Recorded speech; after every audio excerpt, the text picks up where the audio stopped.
फातिमा जिन्ना की यहाँ तदफीन होने आई तो बड़ी टीयर गैसिंग हो रही थी और मैं ये सीमेंट का चबूतरा था, सिर्फ मज़ार बना भी नहीं था। तो मैं यहाँ पर जब भी मौजूद था, ये 64, 65 या 66 की बात होगी, मुझे याद नहीं। तो मैं ये 146वीं सालगिरह थी कायद आज़म मोहम्मद अली जिन्ना की। इसी शहर में पैदा हुए, इसी शहर में मदफून हैं और इन्होंने पाकिस्तान मेहनत करके बना तो दिया, मगर उनको ज़िंदगी छोटी मिली तो वो पाकिस्तान की तकमील पैगाम और तकमील मंजिल तक यानी कि कौम बन जाती, वो हमारे साथ नहीं रहे, मगर उसूल छोड़ गए। उसूल, इत्तेहाद, तंजीम और ईमान और डिसिप्लिन, ये असूल छोड़ गए। ये असूलों को हम अगर अपनाएं तो आज भी कौम जो है वो इंतशार से निकल कर इत्तेफाक और इस्तेहकाम की तरफ जा सकती है। तो मैं समझता हूँ कि चंद चीज़ें कायद आज़म की ज़िंदगी से हमें याद रखनी चाहिए।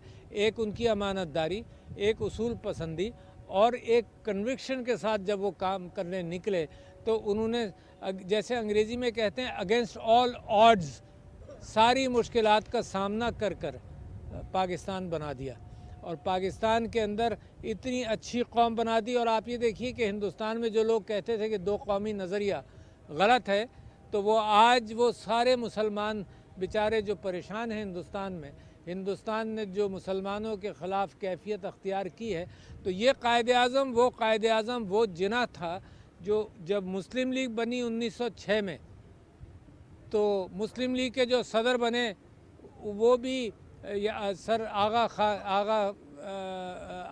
खान, उन्होंने ये कहा कि एक बैरिस्टर है जो कहता है हिंदुस्तान यूनाइटेड रह सकता है।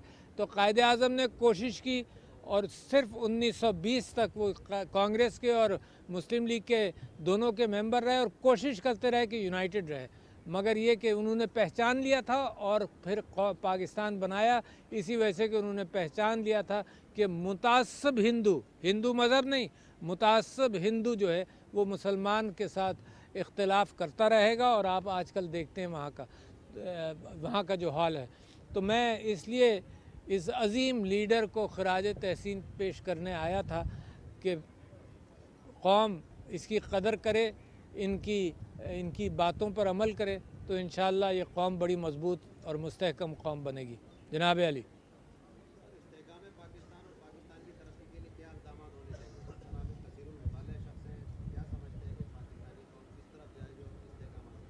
अच्छा जी, मैं समझता हूँ कि मैं तीन बड़े जायंट्स को कह लीजिए या पर्सनालिटीज़ को फॉलो करता हूँ। हुजूर अकरम सल्लल्लाहु अलैहि वसल्लम, सारी कायनात उनकी मोहब्बत में बनी, उनका उसवे हसना, फिर अल्लामा इकबाल का एक ख्वाब जो शायरी के ज़रिए और अपने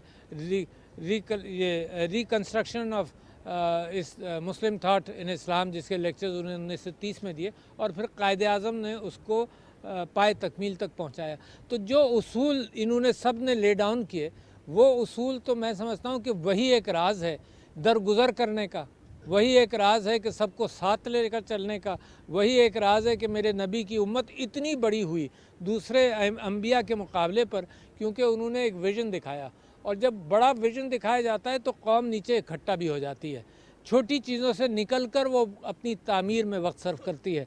तो मैं समझता हूँ इत्तेहाद और दरगुज़र और अपने इंकिसारी, अपने ईगोज़ को पीछे छोड़ना, उसूलों की पाबंदी करना, ये मेरे नबी की नसीहतें और ये सब लोग जिनके मैंने नाम लिए बिल्कुल इसी के ऊपर कारबंद थे।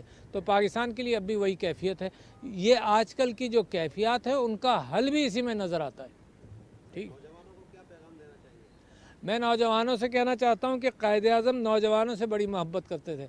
आपको ये मालूम है कि बच्चे भी ख़त लिखते थे तो कायद आज़म उसका जवाब देते थे।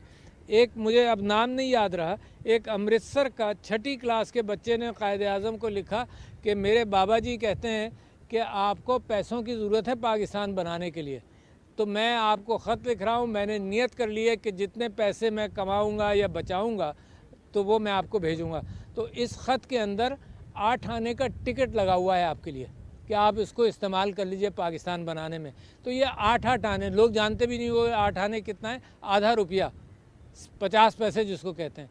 तो ये बच्चों के अठन्नियों से भी ये मुल्क बना है।